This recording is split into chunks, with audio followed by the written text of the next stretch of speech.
Hi everyone, welcome to Kothu Trends. இன்னைக்கு Vinayagar Chaturthi special மோதகம் எப்படி பண்றதுன்னு பார்க்கலாம்.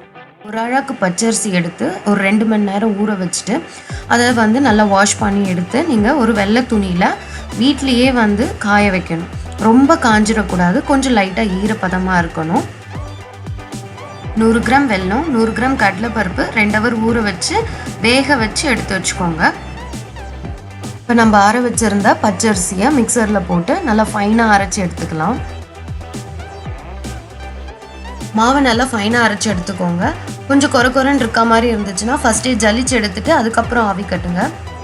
இட்லி பாத்திரத்தில் தண்ணி விட்டு தண்ணி கொஞ்சம் ஹீட் ஆனதும் இட்லி தட்டு மேலே இந்த மாதிரி வெள்ளை துணியை விரித்து வச்சு அதில் நம்ம அரைச்சி வச்சுருந்த பச்சரிசி மாவை போட்டு க்ளோஸ் பண்ணிவிட்டு ஒரு 10 நிமிஷம் இந்த மாவை நம்ம ஆவி கட்ட போகிறோம்.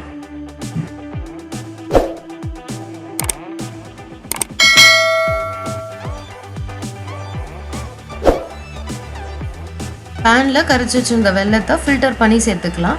இது கொஞ்சம் திக்கான கன்சிஸ்டன்சி வரும்போது நம்ம ஆஃப் பண்ணிடலாம். வெள்ளைப்பாகு வரணுன்ற அவசியம்லாம் கிடையாது.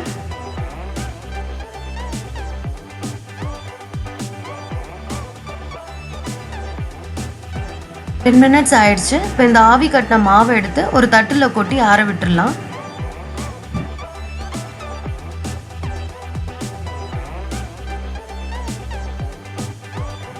வெல்லம் நல்லா இந்த கன்சிஸ்டன்சி வந்த பிறகு வேக வச்சு வச்சுருந்த கடலைப்பருப்பை கையாலேயே கொஞ்சம் மசிச்சு இந்த வெல்லத்தோடு சேர்த்துக்கலாம். கொஞ்சம் ஏலக்காய் தூள் தூவி நல்லா கலந்து விட்டுக்கலாம்.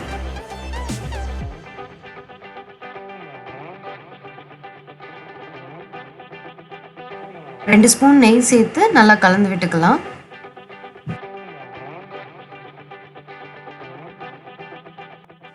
இதோட டேஸ்ட் என்ஹான்ஸ் ஆகிறதுக்கு இது கூட ஒரு சிட்டிகை உப்பு சேர்த்துக்கோங்க.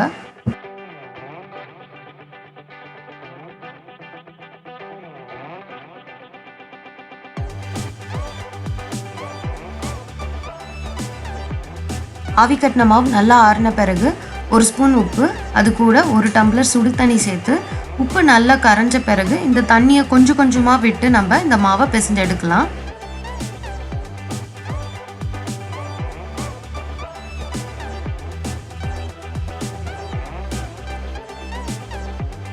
சூடான தண்ணி சேர்த்துருக்கிறதால கைவிட்டு பிசையாமல் இந்த மாதிரி கரண்டி வச்சு நீங்கள் ஒரு வாட்டி கலந்து விட்டுட்டு கொஞ்சம் ஆறின பிறகு நீங்கள் அப்புறம் கைவிட்டு பிசைங்க.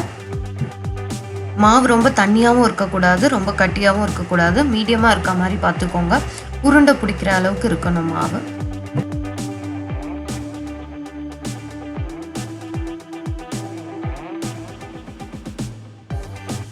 மாவு நல்லா பிசைஞ்சு எடுத்தாச்சு. உங்களுக்கு வேண்டிய சைஸில் உருண்டை எடுத்து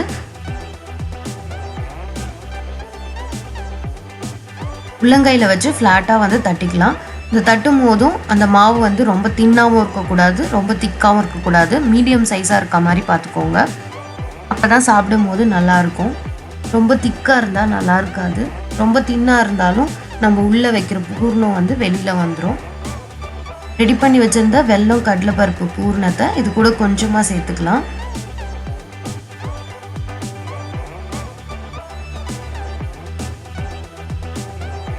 வச்சிருக்க பூர்ணம் வெளியில் வராத மாதிரி எல்லா எண்டையும் ஒன்றா சேர்த்து நல்லா ப்ரெஸ் பண்ணிக்கோங்க.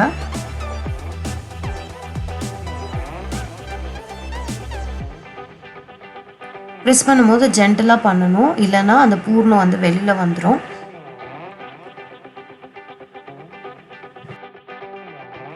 ரெடி பண்ண பிறகு இட்லி பாத்திரத்தில் வச்சிடலாம்.